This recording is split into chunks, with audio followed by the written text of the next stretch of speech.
প্রিয় দর্শক, স্বাগত। এই সময়ে আমি জহিরুল আলম আপনাদের সঙ্গে আছি। প্রিয় দর্শক, এই সময়ে দুটো বিষয়ে আলোচনার কেন্দ্রে রাষ্ট্রপতির আমন্ত্রণে রাজনৈতিক দলগুলোর সঙ্গে সংলাপ চলছে নির্বাচন কমিশন পুনর্গঠন প্রশ্নে। আর নারায়ণগঞ্জের সিটি নির্বাচন গণমাধ্যমে প্রচার এবং মনোযোগ দেখে একটি প্রায় জাতীয় নির্বাচনের মতোই গুরুত্ব পাচ্ছে বলে অনেকের মনে হতে পারে। কেন এতটা আলোচনায় একটি সিটি নির্বাচনকে ঘিরে, সেটিও একটি আলোচনার বিষয়। আজকে আলাপ করবার জন্য স্টুডিওতে আমন্ত্রণ জানিয়েছি দুজন অতিথিকে। রয়েছেন জনাব আমির খসরু মাহমুদ চৌধুরী, বিএনপি জাতীয় স্থায়ী কমিটির সদস্য, স্বাগত আপনাকে। রয়েছেন মিজানুর রহমান খান, সাংবাদিক, কলামিস্ট, যুগ্ম সম্পাদক দৈনিক প্রথম আলো, স্বাগত আপনাকে। জনাব আমির খসরু মাহমুদ চৌধুরী, বিএনপি ডেলিগেশনে আপনিও ছিলেন, আলোচনা কন্টিনিউ করছে, রাষ্ট্রপতি আরও বেশ কিছু দলের সঙ্গে কথা বলবে। নির্বাচন কমিশন পুনর্গঠন বিষয়ে এটা কি একটা সিগন্যাল যে সবাইকে নিয়ে একটা ইনক্লুসিভ, যেটা আপনারা বা অন্য রাজনৈতিক দলগুলো সবাই বলে আসছে যে একটা ভালো পার্টিসিপেটরি অংশগ্রহণমূলক নির্বাচনের স্বার্থে একটা ভালো নির্বাচন কমিশন দরকার এবং সেটারই একটা সুস্থ এবং কি বলে কাঙ্ক্ষিত একটা প্রক্রিয়া শুরু হয়েছে, আপনারা কি সেভাবেই দেখছেন? হ্যাঁ, এটা তো অবশ্যই। এটা আপনি গণতন্ত্রের পূর্বশর্তগুলো কি? গণতন্ত্রের পূর্বশর্ত হচ্ছে যে দেশের মালিক জনগণ, তাদের ইচ্ছার পূরণ হবে কিছু প্রক্রিয়ার মাধ্যমে। তার মধ্যে নির্বাচন হচ্ছে বাহন হিসেবে কাজ করে। সুতরাং সেই জায়গাটায় যদি দেশের যারা নাগরিক তারা যদি তাদের ভোটাধিকার প্রয়োগের মাধ্যমে তাদের নিজস্ব তাদের পছন্দের প্রতিনিধি নির্বাচন করবে, সেই যে প্রতিনিধি আইন প্রণয়ন করবে, দেশ পরিচালনা করবে, তো সেটা আজকে প্রশ্নবিদ্ধ হয়েছে বাংলাদেশে এবং নির্বাচন ব্যবস্থা যেভাবে ভেঙে পড়েছে। তো এই প্রেক্ষাপটে আমরা মনে করেছি একটা আলোচনা, একটা ক্ষেত্র তৈরি করার প্রয়োজন আছে এবং সেই জন্য আমরা যে প্রস্তাবনাটা দিয়েছি এটা নিবিড়ভাবে এটার উপর কাজ হয়েছে এবং এই প্রস্তাবনাতে বিশেষ করে যে প্রক্রিয়া পদ্ধতি যা আমাদের ফলো করা উচিত এবং যে যোগ্যতার কথা থাকা উচিত ছিল, যেহেতু কোনো আইন নেই সংবিধানের যে আইনের কথা বলা হচ্ছে, যেহেতু কোনো আইন নেই, সেটার অনুপস্থিতিতে আমরা মনে করেছি আমাদের যে প্রস্তাবনা সেখানে পদ্ধতি, প্রক্রিয়া, যোগ্যতা সহ একটা বিস্তারিত আলোচনার ক্ষেত্র তৈরি করা হয়েছে, যাতে করে জাতীয় ঐক্যমতের পরিপ্রেক্ষিতে আমরা একটা সিদ্ধান্তে আসতে পারি এবং স্থায়ী সিদ্ধান্তে আসতে পারি। কারণ আজকে জনগণের ভোটাধিকার প্রয়োগ না হলে যে কি হতে পারে সেটার চিত্র তো আমরা দেখতেই পাচ্ছি। সুতরাং আপনার ভোটাধিকার যদি একবার কেড়ে নেওয়া হয়, ক্রমান্বয়ে কিন্তু আপনার বাকি অধিকারগুলো একটার পর একটা কেড়ে নেওয়া হবে। এইটাই নিয়ম। যারাই ভোটাধিকার কেড়ে নিয়ে ক্ষমতায় যাবে তারা কিন্তু আপনার বাকি অধিকারগুলো একটা কেড়ে নিতে বাধ্য হবে, কারণ তা না হলে তাদের ক্ষমতা স্থায়ী হবে না। তো আপনাদের রাজনৈতিক প্রতিপক্ষরা বলছে যে রাষ্ট্রপতির আমন্ত্রণে সাড়া দেওয়াটা আপনাদের একটা শুভ বুদ্ধির উদয়। এই মূল্যায়নকে আপনারা কিভাবে দেখছেন? না, এটা শুভ বুদ্ধি তো যে বড় কথা হচ্ছে আজকে জাতি যে সংকটে আছে, এই সংকট থেকে বেরিয়ে আসার জন্য তো আপনাকে পথ খুঁজে বের করতে হবে এবং গণতান্ত্রিক প্রক্রিয়ায় পথ হচ্ছে প্রস্তাবনা, আলোচনা, সমঝোতা এবং পাবলিক রিজনিং। এই পথটাই তো গণতান্ত্রিক পথ। আমরা এই পথটাই বেছে নিয়েছি এবং এই পথের বাইরে তো আর কোনো কিছু, রাষ্ট্রপতি নিজেও বলেছেন, আলোচনা ব্যতিরেকে এটা সমাধান খুঁজে পাওয়ার কোনো সুযোগ নেই। সুতরাং আমরা সেই পথেই গিয়েছি, গণতান্ত্রিক পথ। এবং গণতন্ত্রের বাইরে গিয়ে তো কিছু করে সমাধান হওয়ার সুযোগ নেই। যেখানে যুদ্ধরত দুইটা দেশের মধ্যেও আলোচনার মাধ্যমে সমাধান হয়েছে। তো বাংলাদেশের এই প্রেক্ষাপটে আর রাষ্ট্রপতির কাছে যাওয়ার উদ্দেশ্যটা হচ্ছে, এখানে যখন দলীয়ভাবে আমাদের মধ্যে সমঝোতা হচ্ছে না, আলোচনা, বর্তমানে যারা ক্ষমতায় আছে তারা আলোচনা করতে চাচ্ছে না, বসতে চাচ্ছে না, তাহলে সরকার প্রধান থেকে আমরা সরে গিয়ে রাষ্ট্রপ্রধান, যিনি অভিভাবক হিসাবে কাজ করেন, সেখানে আমরা গিয়েছি। উনি আবার ক্ষমতা বলে নিয়োগ দেওয়ার কমিশনার, প্রধান কমিশনার, নির্বাচন কমিশনার এবং কমিশনারজনকে নিয়োগের ওনার হাতে ক্ষমতা আছে প্রধানমন্ত্রীর সাথে আলোচনার সাপেক্ষে। এবং এছাড়াও এইরকম যখন রাজনৈতিকভাবে যখন আমাদের রাজনৈতিক দলগুলোর মধ্যে যখন একমত আলোচনার সুযোগ না থাকে, এটা রাষ্ট্রের অভিভাবকের কাছে যাওয়া টেনে আমরা অনেক গণতান্ত্রিক দেশে, আমরা এমনকি ইংল্যান্ডেও আমরা দেখেছি যে গুরুত্বপূর্ণ কোনো বিষয়ে কনসালটেশনের জন্য রানীর কাছে ওরা যায়, কারণ যেখানে রাজনৈতিক দলগুলো একমত হতে পারে না বিভিন্ন কারণে। তো বাংলাদেশের এই প্রেক্ষাপটে যারা ক্ষমতায় আছে তারা তো আলোচনায় বসতে চাচ্ছে, তারা তো প্রত্যাখ্যান করছে আলোচনা। তো সুতরাং আমরা মনে করেছি রাষ্ট্রপতির কাছে অভিভাবক হিসাবে প্রস্তাবনা দিয়েছি এবং ওনার মাধ্যমে একটা আলোচনার যে ক্ষেত্র তৈরি হবে সকলের ঐক্যমতের পরিপ্রেক্ষিতে সেটা সমাধান হবে। এবং এটা তো এমন একটি গুরুত্বপূর্ণ বিষয়, এটা এমন একটি মৌলিক বিষয় যেটা কিন্তু ঐক্যমতের পরিপ্রেক্ষিতে এটা সমাধান হতে হবে। জনাব মিজানুর রহমান খান, খুবই গুরুত্বপূর্ণ কথা যে ঐক্যমতের ভিত্তিতেই এটা সমাধান হতে হবে, এটা একটা আইডিয়াল এক্সপেকটেশন। রাষ্ট্রপতির কিছু কনস্টিটিউশনাল কিছু ডিসিশন মেকিং এর ক্ষেত্রে শর্টকামিংও আছে। এখানে এই যে সবগুলো স্টেক হোল্ডারকে উনি ডাকছেন, আপনার বিশ্লেষণে কি এটার একটা মানে রেজাল্ট ড্রিভেন একটা ডায়ালগ হচ্ছে বলে আপনার মনে হচ্ছে কিনা?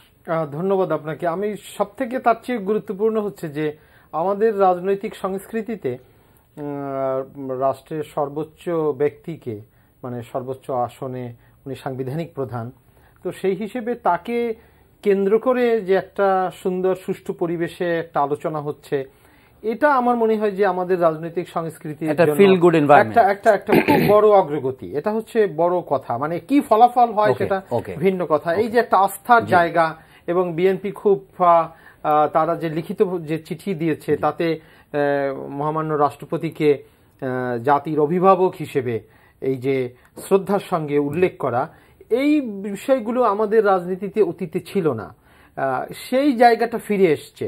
তো এটা খুব ভালো লক্ষণ যে এইভাবে একটা সংলাপ শুরু হয়েছে। কিন্তু এখন আর হচ্ছে যেটাও ঠিক যে একটা নির্বাচন কমিশন আমাদের করতে হবে, এবং নির্বাচন আমরা কিছু প্রশ্নবিদ্ধ প্রক্রিয়ার মধ্য দিয়ে নির্বাচনগুলো হচ্ছে দেশে, সেখান থেকে আমাদের একটা শিফট দরকার, সেটাও ঠিক আছে।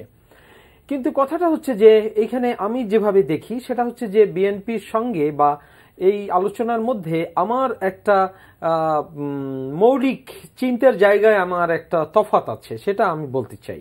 সেটা হচ্ছে এই যে আমরা সবসময় এটা দেখে এসেছি, যেমন চৌধুরী সাহেব এটা যথার্থই বলেছেন যে নির্বাচনে প্রবেশের জন্য, অর্থাৎ নির্বাচন ব্যবস্থাটা হচ্ছে গণতন্ত্রের বাহন, এটা ঠিক, কিন্তু এটা কিন্তু অন্যতম বাহন।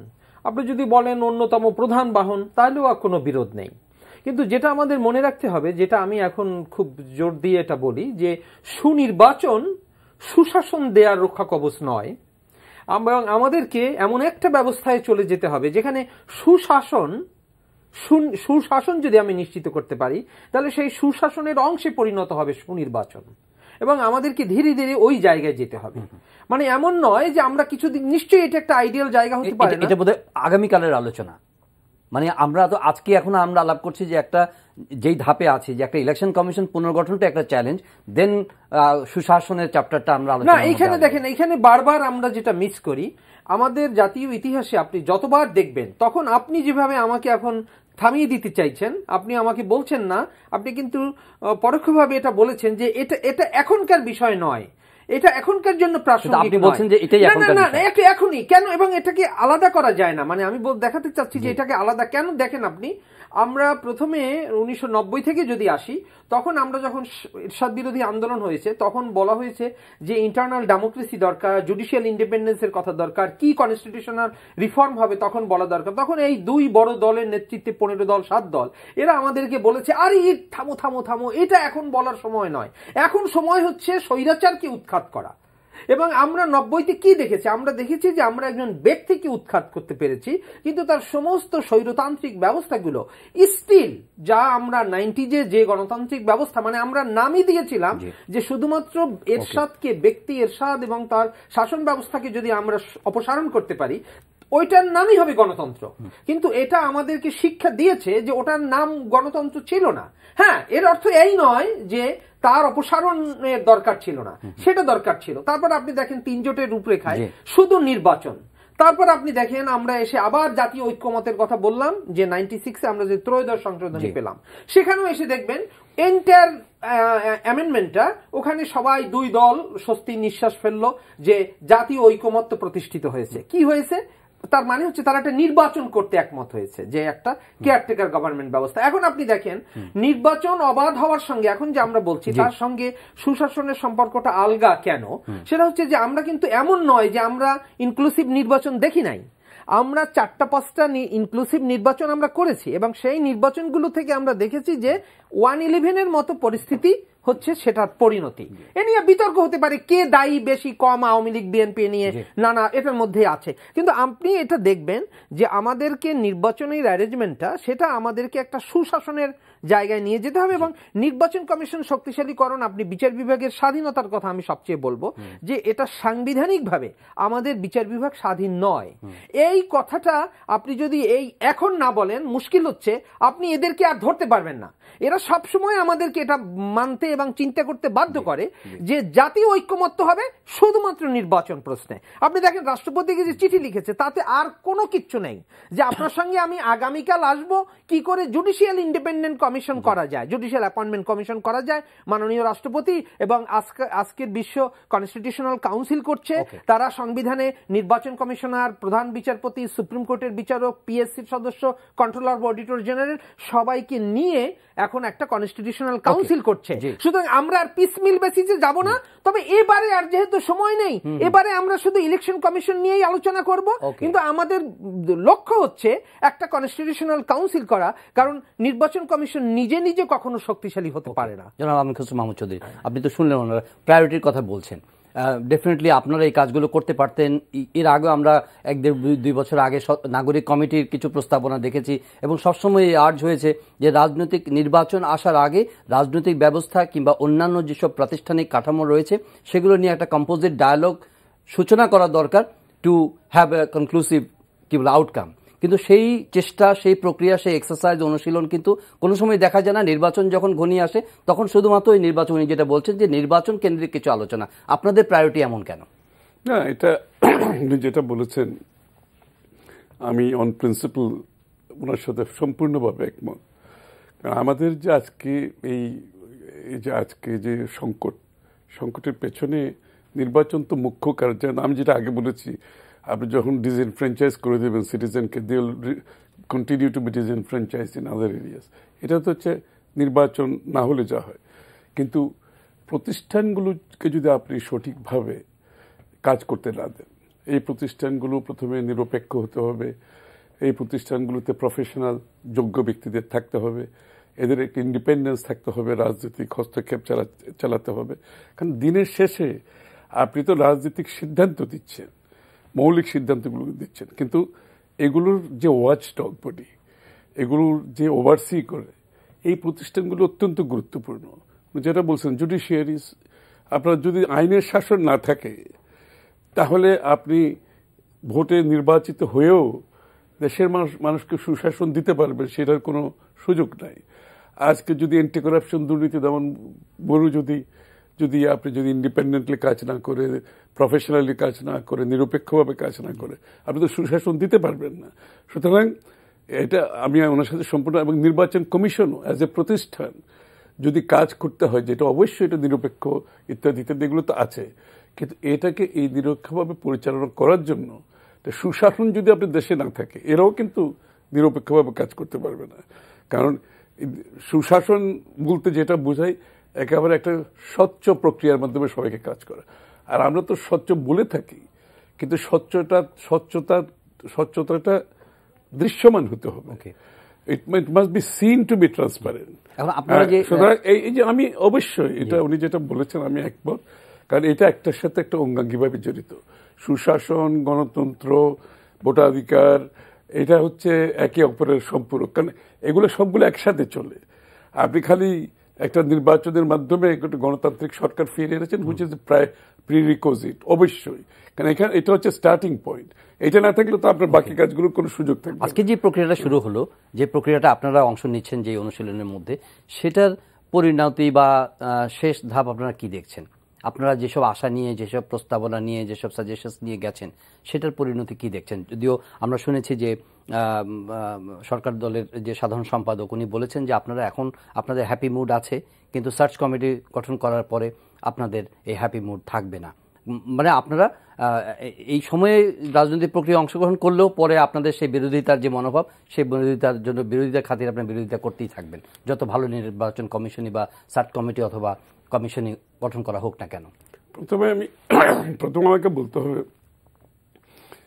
এটা কিন্তু আমাদের কোনো প্রত্যাশা না। আমরা একটা রাজনৈতিক দল হিসাবে আমাদের নৈতিক দায়িত্ব পালন করছি।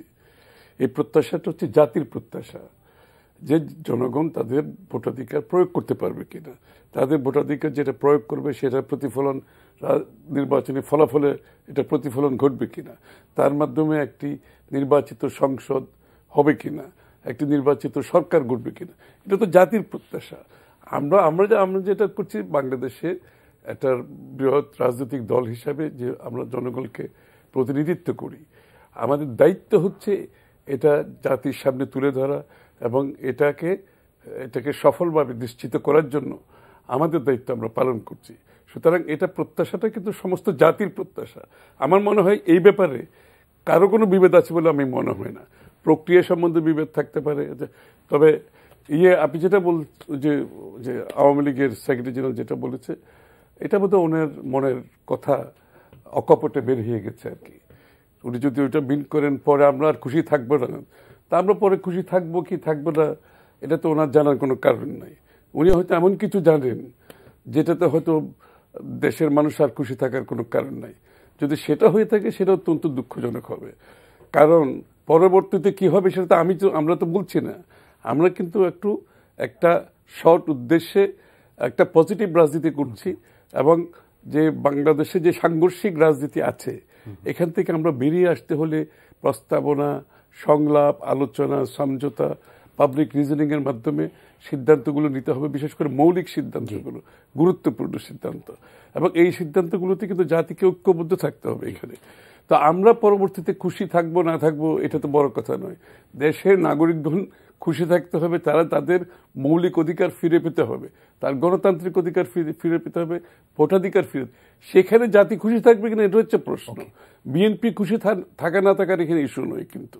সুতরাং এই মন মানসিকতা আমাদের একটা সমস্যা, যে আমরা কিছু প্রিকনসিভড আইডিয়া, এটা আগে থেকে আমাদের সবকিছু মনস্থির করে রেখে আমরা সিদ্ধান্ত দিতে চাই। সুতরাং একটা দল, একটা গোষ্ঠী এরকম একটা মৌলিক বিষয়ে, গুরুত্বপূর্ণ বিষয়ে তাদের সিদ্ধান্ত যদি জাতির উপর চাপিয়ে দিতে চায়, সেটা হবে সবচেয়ে দুঃখজনক ব্যাপার, এবং সেটা কিন্তু বেশি দিন ক্যারি করা যায় না। অনেকে মনে করতে পারে আপনি একবার দুইবার এই কাজ করে পার হয়ে গেছেন, কিন্তু এটা জনগণের কাছে যেটা গ্রহণযোগ্য নয় সেটা নিয়ে কিন্তু বেশি দিন এগোনো যাবে না। জনাব মিজানুর রহমান খান, আপনি জানেন যে বিএনপি এমনিতে প্রেস কনফারেন্স করে প্রস্তাবনাগুলো দিয়েছে, রাষ্ট্রপতির কাছেও তারা কি আলোচনা করেছে সেগুলো পত্রপত্রিকায় এসেছে, মিডিয়াতে এসেছে। এর মধ্যে আপনার কাছে কি মনে হয় যে বিএনপির প্রস্তাবনার আলোকে একটা ভালো নির্বাচন কমিশন বা গ্রহণযোগ্য নির্বাচন কমিশন হতে পারবে বলে কি আপনার কোনো আশাবাদ আছে? এখন দেখুন, এখানে কতগুলো বিষয় হচ্ছে কি, যে আমাদের যেমন আমি কনস্টিটিউশনাল রিফর্মের কথা বললাম, তো এখন আমাদের যেটা ইমিডিয়েট যদি আমি বলি যে আমাদের একটা ইলেকশন কমিশনকে রিকনস্টিটিউট করা, তো সেজন্য কিন্তু আমাদের হাতে খুব যথেষ্ট সময় নেই। ফেব্রুয়ারির মধ্যে আপনাকে অন্তত নির্বাচন কমিশন, বিএনপি বলেছে যে এরপরে তারা নির্বাচনকালীন সহায়ক সরকারের রূপরেখা দিবে। তো সেটার জন্য আপনি ভাবতে পারেন, যেমন আমরা যদি এটা ভাবি আলাদা আলোচনা হবে, না সেটা আমি যদি আপনি সেখানে নির্ভর করবে কতগুলো বাটের উপরে। এখন আপনি ধরুন, আমরা একটা ধারণা পেয়েছিলাম 2013 সালে যে মাননীয় প্রধানমন্ত্রী তখন যে বেগম খালেদা জিয়াকে যে আমন্ত্রণ জানিয়েছিলেন, সেই সময় কিন্তু আরেকটা ধারণা ছিল যে বিএনপির কাছ থেকে সরকার নাম আশা করছে নির্দিষ্টভাবে, এবং এরকমই ধারণা আমাদের যে সেটা স্বরাষ্ট্র মন্ত্রণালয়, এখন যেটা জনপ্রশাসন মন্ত্রণালয়, অর্থাৎ নির্বাচনকালীন সময়ের জন্য গুরুত্বপূর্ণ মন্ত্রণালয়গুলোর দায়িত্ব যেটা তারা জাতীয় পার্টিকে কয়েকটা দিয়ে যে নির্বাচনকালীন একটা রিকনস্টিটিউট হলো না ক্যাবিনেট, তো এখন সেই জায়গাটা তো হচ্ছে কিন্তু আবার আরেকটা বড় জায়গা। এখন আমি দেখি যে আমরা যদি দুই ভাগে ভাগ করি, যে ওই প্রস্তাবিত জায়গায় যদি আদৌ যদি তারা থাকে, কিন্তু আমি এটা খেয়াল করে দেখছি এই সাম্প্রতিককালে কিন্তু আর কোনো ইঙ্গিত পাওয়া যাচ্ছে না, মানে আওয়ামী লীগের দিক থেকে আমরা এটা দেখি না, বা বিএনপিকেও আমরা এখানে কিন্তু আবার আরেকটা গ্রে এরিয়া রয়ে গিয়েছে। কারণ এবারে বিএনপিকে দেখা যাচ্ছে তারা আবার ওই সহায়ক সরকারের আগে একটা নিরপেক্ষ শব্দ বসিয়েছে। সুতরাং ঝুঁকিটা থেকে যাচ্ছে, আমরা ধরে নিচ্ছি যে আমরা তত্ত্বাবধায়ক সরকার প্রতিষ্ঠার আন্দোলন থেকে আপাতত বুঝি আমাদের মুক্তি ঘটছে, কিন্তু এই আশঙ্কা কিন্তু রয়ে গিয়েছে। কারণ তারা রাষ্ট্রপতিকে যে চিঠি দিয়েছে তাতে তারা ডেলিবারেটলি বলবো, কারণ এটা তো অসাবধানতাবশত হওয়ার কোনো কারণ নেই, সেখানে তারা নিরপেক্ষ সরকারের কথা বলেছে, নিরপেক্ষ সহায়ক সরকার। তো আপনি যে কোনো সময় এটা চেঞ্জ করে বলতে পারেন যে নিরপেক্ষ যা তত্ত্বাবধায়ক সরকার তাই নিরপেক্ষ সহায়ক সরকার। এখন এইটা হচ্ছে আরেকটা জায়গা, সেখানে যদি ধরুন একটা ডিপার্চার হয়েছে বলা যায়, এটা হচ্ছে কি, এটা তাদের বিহেভিয়ারের উপর নির্ভর করবে। ধরুন আমি একজন কলাম লেখক হিসেবে আমি এটা ইন্টারপ্রেট করব যে তাদের যে সাম্প্রতিক যে রাজনৈতিক যে রেটোরিক্স তারা যেগুলো বলেন, পলিটিশিয়ানরা তো অনেক সময় যা বলেন তা করেন না, এরকমের একটা ফাঁকা জায়গা থাকে। তো সেইটার যদি থেকে দেখি তাতে আমরা বুঝি, বা প্রফেসর এমাজউদ্দিন আহমেদ যতটা জোর দিয়ে বলেন যে আমরা এই ব্যবস্থা থেকে বেরিয়ে এসেছি, তো সব মিলিয়ে মনে হচ্ছে যে তারা মনে হয় ওরকমের একটা ব্যবস্থার দিকে যেতে পারেন যদি বিএনপিকে কথার কথা যে স্বরাষ্ট্র মন্ত্রণালয় বা জনপ্রশাসন দেয়া হয়। তো এখন সেটা নির্ভর করছে যে সেই প্রস্তাবে আওয়ামী লীগ এখনো রয়েছে কিনা, সেই ইঙ্গিত আমরা পাচ্ছি না। সেটা তো পূর্ববর্তী নির্বাচনের প্রস্তাব না, হ্যাঁ, যে সেইটা এখনো সেটা বহাল রয়েছে কিনা। কিন্তু তখন কিন্তু আমি বিশেষ করে এরকমই লিখেছিলাম যে আমাদের এখনো যেটা চলছে সেটা কিন্তু আপনি দেখেন পিসমিল বেসিসে, যে এটাকে একটা যেমন বিএনপি হ্যাপি হবে যদি এটা গেজেট দিয়েও এটা করা হয়, এবং টেন্ডেন্সি তাই দেখতে পাচ্ছি 118-তে যে আইনের কথা বলা হচ্ছে সরকার সেটা করতে চাইছে না। তার মানে কেউই কিন্তু এটা যেমন না বিএনপি চাইছে একটা পার্মানেন্ট ব্যবস্থার মধ্যে যেতে, না আওয়ামী লীগের দিক থেকে যে আমি একটা নির্বাচনকালীন ব্যবস্থা আমরা এমন একটা প্র্যাকটিস করতে চাই যে দলীয় সরকারের অধীনেই করব, কিন্তু আমরা সবসময় এই অ্যারেঞ্জমেন্টের মধ্যে থাকবে যে ইলেকশন এলে পরই অটোমেটিক্যালি 90 দিন আগে প্রেসিডেন্ট ডাকবেন, মানে এটাও একটা ব্যবস্থা। এটা তো সবসময় আন্দোলনের মুখে আসবে না।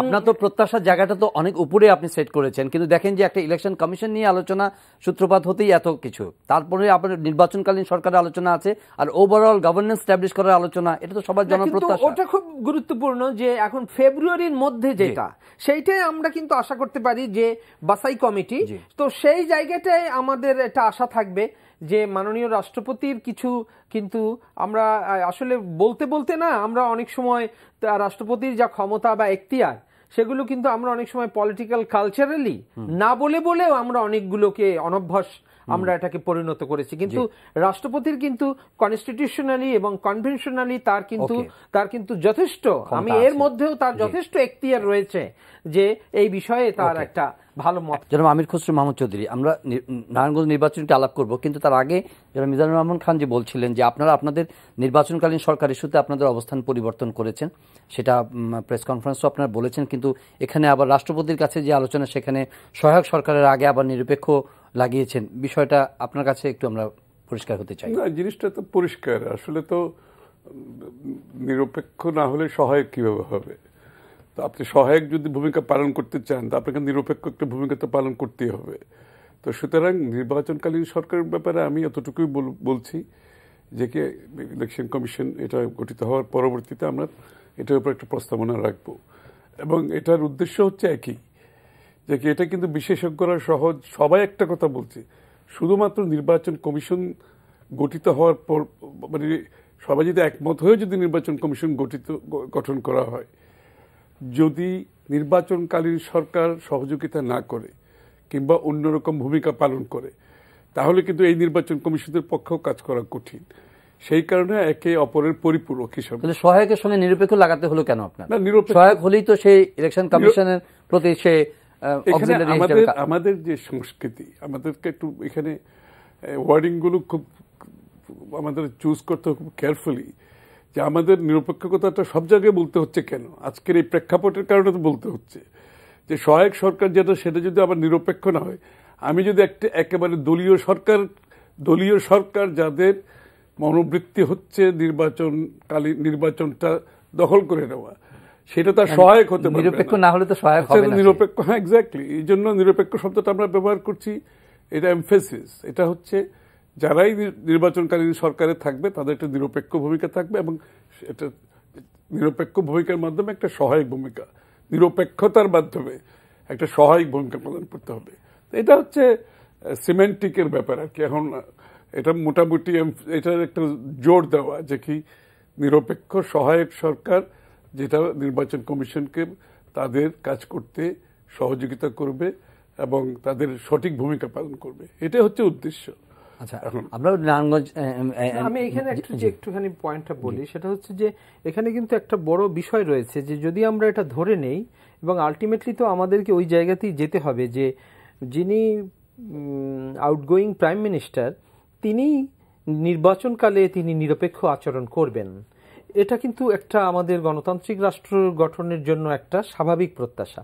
এখন সেইখানে যেতে হলে যে জিনিসগুলো, সেটা হচ্ছে বিএনপি যদি এই এরিয়াটা যদি ধরুন এই যে নির্বাচনকালীন সহায়ক সরকার, এখন এই রূপরেখা যদি তারা এই আপনার ওই নির্বাচনের তফসিল ঘোষণার পর্যন্ত গিয়ে ঠেকায়, যেটা আমাদের কালচার দেখবেন ওই 5 মেয়াদেও আপনি দেখবেন যে তারা সবসময় আনন্দ বা মানুষকে বুঝিয়েছে যে এরা কিন্তু প্রত্যেকবার সরকারের পতন ঘটিয়েছে। যখনই এটা খেয়াল করে দেখবেন এই টেন্ডেন্সি কিন্তু আমাদের, আমি বিএনপিকে বলছি না, আমাদের এটা পলিটিক্যাল কালচার যে শেষ মুহূর্ত পর্যন্ত নিয়ে যাওয়া। এখন এখানে দেখেন প্রধানমন্ত্রীর কিছু ক্ষমতাকে ব্যালেন্স করা নির্বাচনকালে, অর্থাৎ সহায়ক সরকারে তাকে রূপ দেওয়ার জন্য ব্রিটেনের মতো দেশেও কিন্তু কেয়ারটেকার গভর্নমেন্ট পরিণত করার জন্য, মানে অর্থাৎ ইলেকশন টাইম গভর্নমেন্টকে যাতে সে তত্ত্বাবধায়ক সরকারে, এবং ব্রিটেনের লেটেস্ট লেজিসলেশন আপনি এটা ওয়েবসাইটে তাদের অফিসিয়াল ওয়েবসাইটে পাবেন, সেখানে কেয়ারটেকার শব্দ ব্যবহার করা হয়েছে। তার মানে হচ্ছে কি যে নির্বাচনকালীন সরকার কিভাবে বিহেভ করবে সেজন্য আপনাকে কিছু আমাদের বিশেষ করে রুলস অফ বিজনেসে বেশ কিছু জায়গায় পরিবর্তন এনে আপনি কিন্তু এটা আমরা করতে পারি। তো এখন দেখেন আমরা নির্বাচন কমিশন কি করে শক্তিশালী হবে সেই সম্পর্কে মানুষের মধ্যে একটা মোটামুটি কিন্তু এটাকে সেন্সিটাইজ করা হয়েছে, আমাদের একটা আলোচনায় আছে। মোস্ট ইম্পর্টেন্ট আমি মনে করি যে বিএনপির উচিত হবে অনতিবিলম্বে তারা এই সহায়ক সরকারের রূপরেখাটা দেয়া, কারণ তাহলে পরে যেভাবে তারা আরপিও কোন ক্লজের পরিবর্তে কোথায় কোথায় বসবে এটা কিন্তু বেশ সুচিন্তিত ভাবে এসছে। সুতরাং এটা হোক বা না হোক এটা আমাদের একটা পলিটিক্যাল অগ্রগতি যে এই যে তারা এইভাবে ব্রেইন স্টর্ম করে মানে অর্থাৎ এইভাবে সুন্দরভাবে একটা উপস্থাপন করেছে। আমাদের কালচার তো হচ্ছে যে রাস্তাঘাটে বলা, পল্টনে বলে দেয়া, প্রেস কনফারেন্সে বলে দেয়া, এগুলো কিন্তু এবারে কিন্তু এই ডেভেলপমেন্টটা ঘটেছে। এখন সহায়ক সরকারে দেখেন রুলস অফ বিজনেসে কোথায় কোথায় চেঞ্জ করলে নির্বাচনকালে আপনি 5 জন ডিসি বদলালেন বা 5 জন এসপি বদলালেন, সেইটা আর ফাইলটা প্রাইম মিনিস্টারের অফিসে যাবে না। সেইটা কিন্তু আপনি রুলস অফ বিজনেস পরিবর্তন করেও আমরা কিন্তু অনেক অগ্রগতি ঘটাতে পারি। এখন সেটা কিন্তু নির্ভর করছে, এখন যদি বিএনপি এই ব্যাপারে নীরব থাকে এবং সে যদি ভাবে আমি এখানে, তার জন্য ডিলেমা আছে, কারণ সে এটা কেন আগে করবে না, কারণ যদি সে চান্স পায় তাহলে তাকে এই সরকারকে ফেলে দেওয়ার চেষ্টা করবে। তো এখন এই যে তাদের দোদুল্যমনতা, এই জন্য আমরা কিন্তু এটা থেকে পিছিয়ে থাকতে পারি, এই হচ্ছে আমার সংখ্যাটা। কারণ আপনি যেই এইভাবে লিখিতভাবে দিবেন যে রুলস অফ বিজনেস করে, তাহলে আপনাকে সেটেল হয়ে গেল যে আপনি ইনকামবেন্ট প্রাইম মিনিস্টারকে রেখেই নির্বাচনে যাচ্ছেন। আমার ধারণা তাদের স্ট্র্যাটেজির জায়গা হতে পারে এই যে এই প্রশ্নটা সে ঝুলিয়ে রাখবে, যদি না কোনোভাবে যদি এই সরকার তার দোষের কারণে যদি কোনো অসুবিধার মধ্যে পড়ে যায়, তাহলে তার লাস্ট ইয়ে থাকবে এই সরকারের সমস্ত। এখনো বিএনপির অ্যাটিটিউড হচ্ছে, আমার এটা দুঃখের সঙ্গে বলতে হচ্ছে, তাদের অ্যাটিটিউডের কোনো পরিবর্তন নেই, তাদের কোনো গণতান্ত্রিক অ্যাটিটিউড আমরা লক্ষ্য করি না। আপনি বাছাই কমিটি নিয়োগের জন্য যত বিশেষণ তারা যুক্ত করেছেন, ধন্যবাদ, ওটা কেন মানুষের মধ্যে কোনো আবেদন তৈরি করতে পারছে না? কারণ ওই যোগ্যতা সম্পন্ন লোকদেরকে জেলা বিএনপির সভাপতি, উপরের তো দূরের কথা, ধরুন আপনি স্ট্যান্ডিং কমিটির সদস্য নির্বাচনে পুনর্গঠনে যদি আপনি এই যোগ্যতা সম্পন্ন লোকদেরকে না খুঁজতে দেখে জনগণ, তখন ভাববে যে এদের ইন্টেনশনটা কি, এরা এদের পদগুলোতে ওই সব যোগ্যতা সম্পন্ন লোক চায় না। অর্থাৎ দল যেটা হচ্ছে গণতন্ত্রের মানে প্রধান ভেহিকেল, সেটা যারা চালাবেন সেটার জন্য তাদের কোনো বাছাই কমিটি হয় না। তো সুতরাং এই জায়গাগুলো কিন্তু রয়ে গিয়েছে যে বিশ্বাসযোগ্যতার ব্যাপার, মানে বলেছে বললেই। এবং আপনি এখন দেখেন এইসব যারা বিশেষণ দিয়েছে এইসব লোকেরা, আমি মনে করি আমি একটু শোনাই, এর মধ্যে সর্বজন শ্রদ্ধেয়, সৎ, নিরপেক্ষ, অভিজ্ঞ, প্রাজ্ঞ, নৈতিকতা এবং ব্যক্তিত্ব সম্পন্ন ব্যক্তিদের নিয়ে বাছাই কমিটি গঠন করার প্রস্তাব দিয়েছে বিএনপি। শুনেন, 6টা মহানগরের উল্লেখযোগ্য পদগুলোতে বিএনপি এবং আওয়ামী লীগের প্রেসিডেন্ট সেক্রেটারির পদ, এই যোগ্যতা সম্পন্ন লোকদের যদি আপনি নিয়োগ দেন, তাহলে সব আপনি লিখে রাখেন, বাংলাদেশের চেহারা বদলে যাবে। প্লিজ আমি খুশি, আপনি এই প্রসঙ্গে রেসপন্ড করতে পারেন। আমরা একটু নারায়ণগঞ্জ সিটি নির্বাচন নিয়ে একটু না প্রথমে আমরা নির্বাচনকালীন সরকার সম্বন্ধে উনি যেটা মন্তব্য করেছেন যে বিএনপি কি দিতে পারে, কি দেওয়া উচিত, ঠিক আছে, এটা ওনার চিন্তাটা আমার মনে হয় প্রগতিশীল চিন্তা থেকে উনি বলেছেন, আমি দ্বিমত করব না। এবং আমাদের প্রস্তাবনাটা অলমোস্ট ড্রাফট করা হয়েছে এবং আমি মনে করি আমরা যেভাবে যে প্রস্তাবনাটা নির্বাচন কমিশনের ক্ষেত্রে দিয়েছি, যেটা একটা গ্রহণযোগ্য, উনি সবাই বলছেন বিশেষজ্ঞরা, আমাদের নির্বাচনকালীন সরকারের যে প্রস্তাবনাটা থাকবে সেটাও একেবারে একটা সুচিন্তিত মুক্ত চিন্তা থেকে করা হয়েছে এবং যাতে করে যে ভোটারগণ, দেশের নাগরিকগণ যাতে আশ্বস্ত হয় যে নির্বাচনকালীন সরকারের মাধ্যমে দেশে একটি সুষ্ঠু নির্বাচন সম্ভব হবে। সুতরাং আমরা ওইভাবে আমাদের প্রস্তাবনাটা দিচ্ছি, একই লাইন একটা মুক্ত চিন্তা থেকে করা হচ্ছে। কারণ আমরা সেই দলীয় চিন্তা থেকে বেরিয়ে আসতে হবে, একেবারে সবকিছু দলীয় ভাবে সবকিছু সিদ্ধান্ত হতে হবে। একটা মুক্ত চিন্তার আলোচনা, পাবলিক রিজনিং যেটা বলা হয়, সেটার রূপরেখা আমরা দেব এবং আমি নিশ্চিত এটা এই প্রস্তাব যেটা আমাদের নির্বাচন কমিশন প্রস্তাব যেভাবে জাতি গ্রহণ করেছে, আমাদের সেই প্রস্তাবনাও একেবারে বিস্তারিত দেওয়া হবে এবং আমি মনে করি সেটা সকলের কাছে মোটামুটি একটা আলোচনার জন্য, একটা সুচারু আলোচনার জন্য একটা ক্ষেত্র তৈরি। জনাব চৌধুরী, আমরা নারায়ণগঞ্জ, আমাদের সময় আসলে অনেক বেশি নেই, নারায়ণগঞ্জ নির্বাচন যথেষ্ট গুরুত্ব পাচ্ছে, যদিও এই সময়ে অন্য কোনো নির্বাচন নেই, পত্রপত্রিকা, টেলিভিশনে প্রতিদিনই অনেক খবর এবং দুই দলও খুব গুরুত্বের সঙ্গে নিয়েছে, প্রতীক নিয়ে নির্বাচন করছে। আপনিও গেছেন সেখানে মাঠে, এই নির্বাচনটাকে এত মনোযোগ কেন পাচ্ছে? ঢাকার কাছে তো প্রত্যেকটি পৌরসভার নির্বাচন বলেন, সিটি কর্পোরেশন নির্বাচন, সবগুলো তো একটা আলাদা নির্বাচন যখন হয় সব জাতির সেদিকে সকলের তীক্ষ্ণ দৃষ্টি থাকে। নারায়ণগঞ্জে সেরকম আরেকটি নির্বাচন, কিন্তু আমাদের দেশের যেটা আমি বলছি নির্বাচন ব্যবস্থা এমনভাবে ভেঙে পড়েছে, জনগণের তো নির্বাচনের উপর কোনো আস্থা নাই, তারপর নির্বাচনের উপর নির্বাচন হচ্ছে। কিন্তু নারায়ণগঞ্জের নির্বাচনও প্রত্যেকটি নির্বাচন আসে, জনগণ কিছুটা আবার আশা করে যে হয়তোবা এইবার একটি বিশ্বাসযোগ্য, নিরপেক্ষ, গ্রহণযোগ্য নির্বাচন হতে পারে, কিন্তু আবার এটা বিফলে যায়। কে হারবে কে জিতবে সেটা ওখানে ইস্যু হচ্ছে নিরপেক্ষ গ্রহণযোগ্য নির্বাচন হবে কিনা। এবং এখানে আমি দেখেন ইতিমধ্যে এই নির্বাচনী কার্যক্রম শেষ হওয়ার কথা আগামীকাল, মানে আজকে রাত্রে 12টা, আজকে মধ্যরাতে হওয়ার কথা না, এটা কিন্তু বাইরের লোকের জন্য আজকে রাত পর্যন্ত ছিল, বাইরের লোকের জন্য, এবং এটা কিন্তু তারা গতকাল বন্ধ করে দিয়েছে। এটার কারণ হলো যে আজকে দেশনেত্রী বেগম খালেদা জিয়া ওখানে যাওয়ার কথা ছিল, এই অ্যানাউন্সমেন্টটা পাওয়ার পরে তারা কিন্তু গত রাত্রে বন্ধ করে দিয়েছে যাতে করে উনি যেতে না পারেন। এটা তো ভালো লক্ষণ না, এটাও তো একটা ভায়োলেশন হয়ে গেল যে যেখানে একটা নিয়ম নীতি আছে সেটাকে হঠাৎ করে একদিন আগে নিয়ে আসা। এখন তারা বলতে পারে আমাদের এগুলো অধিকার আছে, এটা, কিন্তু এগুলো পাবলিক পারসেপশন। আপনি নির্বাচন ফেয়ার আনফেয়ার, এটা পাবলিক পারসেপশনও থাকতে হবে তো। আর আমরা দেখেছি বিগত দিনে তারা নির্বাচনের দিন আগের দিন পর্যন্ত মনে হচ্ছে সবকিছু সুষ্ঠু, কিন্তু নির্বাচনের আগের রাত্রে যে কাজগুলো শুরু হয়, যে ব্যালট বাক্সগুলো রাত্রে ভর্তি করা, আর্লি মর্নিং ব্যালট বাক্স ভর্তি করা, নির্বাচনের দিন পোলিং এজেন্টদের ঢুকতে না দেওয়া, ভয়ভীতি দেখিয়ে সেখান থেকে বের করে দেওয়া, এই যে নিয়ন্ত্রণগুলো করতে থাকে একটা কোয়ালিশনের মাধ্যমে, সেটা হচ্ছে আইন শৃঙ্খলা বাহিনীর একটি অংশ, দলীয় লোকজনের একটি অংশ, অ্যাডমিনিস্ট্রেশনের একটি অংশ, এই যে কোয়ালিশনের, আমি এটার নাম দিয়েছি নির্বাচনী প্রকল্প। এটার নাম দিয়েছে এই জন্য এই প্রকল্পটার কাজ হলো যাতে দেশের জনগণের কে বাইরে রেখে নির্বাচনটা দখল করা যায়, ভোটে জিতে যায়। সুতরাং এই প্রকল্প তো ভাঙতে হবে। এই প্রকল্প এখনো কাজ করছে, আজ অবধি এই প্রকল্প ভেঙেছে আমাদের কিছু জানা নেই।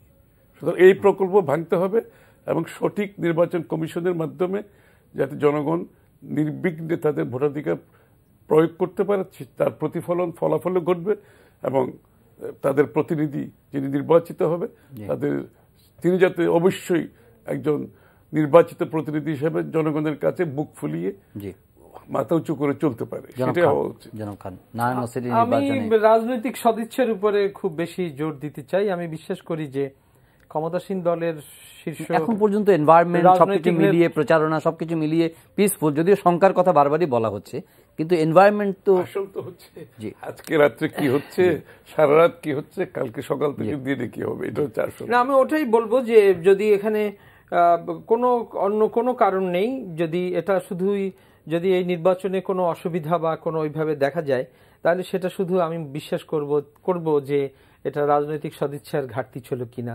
সেটাই আমি ভাববো। কারণ এবারে নির্বাচনটা খুব একটা ইন্টারেস্টিং, কারণ আইভির একটা জনপ্রিয়তা রয়েছে, কিন্তু একটা মৌলিক গুণগত বা একটা পরিবর্তন রয়েছে। কারণ উনি যেবারে নির্বাচিত হয়েছিলেন এর আগের বার, তখন মানুষ ভোট দিয়েছিল, তখন নৌকা মার্কায় দেয়নি, মানুষ দিয়েছিল মনে হয় দোয়াত কলমে।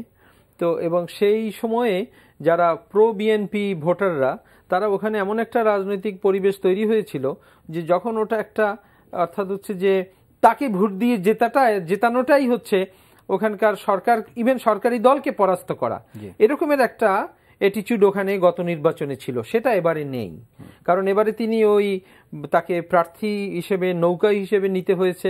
সুতরাং এটা একটা দেখার বিষয়, যেটা আমরা সাধারণত বলি যে যদি ফেয়ার ইলেকশন হয় তাহলে অ্যান্টি ইনকামবেন্সি ফ্যাক্টরের জন্য সবাই গিয়ে ওই কারণ অকারণ ব্যতি রেখে সবাই গিয়ে ধানের শীষে দিবে, এরকম একটা কথা প্রচলিত আছে। তো সেটা একটা টেস্ট হয়ে যেতে পারে, যে কারণ আইভি আমি মনে করি যে অনেক ক্রেডিবল ক্যান্ডিডেট, অর্থাৎ আওয়ামী লীগের যে আপনি আর 10 জন ক্যান্ডিডেটের চেয়ে তার যে প্রোফাইল, এবং তিনি তো নারায়ণগঞ্জে একটা সুশাসন দিয়েছেন। তো সুতরাং সেই সুশাসনটা যদি একটা ফেয়ার ইলেকশন হয়, তাহলে কিন্তু এটা একটা জাজ করার বিষয় হবে যে আসলে কতটা অ্যান্টি ইনকামবেন্সি ফ্যাক্টর কাজ করে। মানে আমি যেহেতু উনি নৌকা নিয়ে দাঁড়িয়েছেন, তাই গিয়ে হ্যাঁ, যে এটা একটা বিরাট কৌতূহল। তাহলে এটা শুধু এই কৌতূহলের গ্রহণযোগ্য এবং সন্তোষজনক একটা নিষ্পত্তি হতে পারে, এবং আমার মনে হয় সেটা বিএনপিরও হিসেব করতে সহায়ক হবে, আওয়ামী লীগের জন্য সহায়ক হবে, এবং আমাদের পুরো গণতান্ত্রিক প্রক্রিয়ার জন্য গুরুত্বপূর্ণ। কারণ আমরা তো অনেক আস্থাহীনতার মধ্য দিয়ে এই নির্বাচনটা পাচ্ছি। তো সেখানে একটা দুই দলেরই ভালো ক্যান্ডিডেট, এবং বিএনপির যে ক্যান্ডিডেট সে খুবই ভালো সজ্জন ক্যান্ডিডেট। তো এই নির্বাচনটা খুব ভালো হোক, এবং আমরা একটা বুঝতে পারি যে আসলে বিষয়টা ফেয়ার ইলেকশন হলে কি হয়। আমার মনে হয় সবার জন্যই এটা একটা টেস্ট হতে পারে। সেজন্য খুব আশা করব যে নারায়ণগঞ্জের নির্বাচনটি অবাধ, সুষ্ঠু এবং শান্তিপূর্ণ হোক। Last 1 minute. না, এটা আমি তো বললাম, কথা হচ্ছে নির্বাচন ব্যবস্থার উপর যে আস্থাহীনতা, সেই জন্য কোনো নির্বাচনের ফলাফল যেটাই হয় সেটা জনগণ আস্থা রাখতে পারছে না। আজকে প্রেক্ষাপটটা কিন্তু এইটাই। এই যে আমি বললাম একদিন আগে বন্ধ করে দিয়েছে, এখান থেকে আবার একটু আস্থাহীনতা শুরু হয়েছে, এবং আজকে রাত থেকে কি হবে একটা আশঙ্কা আছে, কি রাত্রে থেকে ব্যালট বাক্স ভর্তি হবে কিনা, পোলিংয়ে যেতে দেওয়া হবে কিনা, ভোটাররা নির্বিঘ্নে যেতে পারবে কিনা, ভোট কেন্দ্রগুলো মানে নিরাপদ থাকবে কিনা, অনেকগুলো শঙ্কা কাজ করছে। সুতরাং এই সমস্যাটা হচ্ছে এই সংখ্যাগুলো তো থাকার কথা না। একটি সঠিক গণতান্ত্রিক দেশে একটি সঠিক নির্বাচন হলে এই কোনো সংখ্যাই কিন্তু থাকার কথা না। তাহলে কিন্তু যে ফলাফলটা হতো, তাহলে কিন্তু সকলের কাছে নির্দ্বিধায় গ্রহণযোগ্য হতো, এবং আমরা সামনের দিকে এগিয়ে যাওয়াটা অনেক সহজ হতো। ধন্যবাদ জনাব আমির খসরু মাহমুদ চৌধুরী, কষ্ট স্টুডিওতে আসার জন্য। জনাব মিজানুর রহমান খান, আপনাকে ধন্যবাদ। প্রিয় দর্শক, আজকের আলোচনা এখানে শেষ করছি। সবাই ভালো থাকবেন। অনুষ্ঠানটি অনলাইনে দেখতে পারেন, ভিজিট করুন www.ntv.com। দেখা হবে আবার পরের অনুষ্ঠানে।